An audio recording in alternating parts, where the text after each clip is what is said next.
దేశ రాజధాని ఢిల్లీలో కాలుష్యం ఎందుకు కంట్రోల్ అవడం లేదు?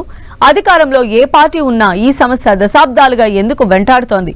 చెత్త శుద్ధిపైన చిత్తశుద్ధి లేకపోవడం వల్లనేనా? ఎందుకంటే లాక్డౌన్ టైంలో కంట్రోల్ అయిన పొల్యూషన్ మరి ఇప్పుడు ఎందుకు పిశాచంగా పీడిస్తోంది? ప్రస్తుతం ఈ ప్రశ్నలు ఖచ్చితంగా వేసుకోక తప్పదు. అసలు సిన్సియర్ గా ట్రై చేస్తే సీవియర్ పొల్యూషన్ కి సొల్యూషన్ దొరకకుండా ఉంటుందా? అలాగని ప్రభుత్వాల ప్రయత్నలోపం లేదని కూడా అనలేం. మరి ఎక్కడ వస్తోంది తేడా? Watch the story.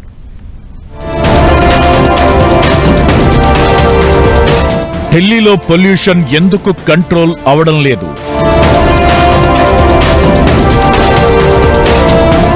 ప్రభుత్వాలు మారినా సమస్య అలానే ఎందుకుంటోంది? పెరగడమే తప్ప తగ్గని కాలుష్య సమస్యకి పరిష్కారమే లేదా? అసలు అనుసరించే పద్ధతుల్లోనే లోపం ఉందా?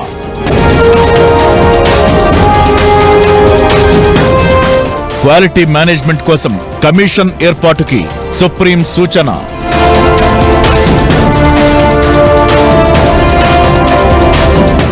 దేశ రాజధానిలో కాలుష్యాన్ని తగ్గించేందుకు పరిష్కార మార్గాలను ప్రభుత్వాలు వెదుకుతూనే ఉన్నాయి.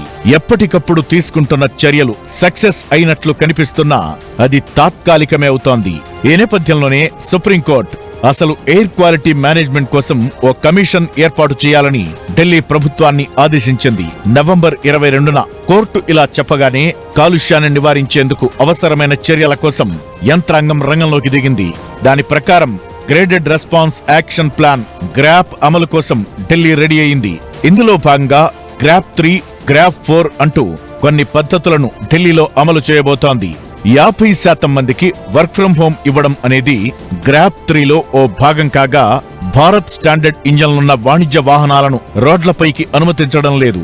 నిర్మాణ పనులను ఆపేశారు. అయితే వీటితోనే పొల్యూషన్ కి సొల్యూషన్ లభిస్తుందా అంటే సందేహమే.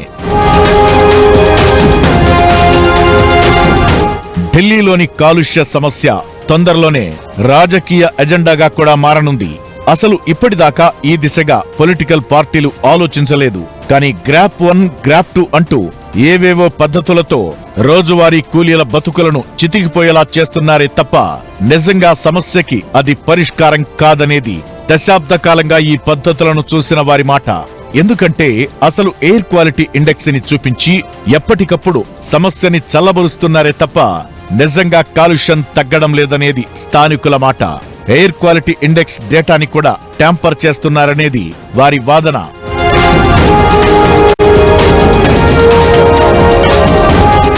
కాలుష్యాన్ని తగ్గించేందుకంటూ కోట్లు ఖర్చు పెట్టి కృత్రిమ వర్షాలకు సై అన్నారు. కానీ ఆ ప్రయత్నం కాస్త రివర్స్ అయింది.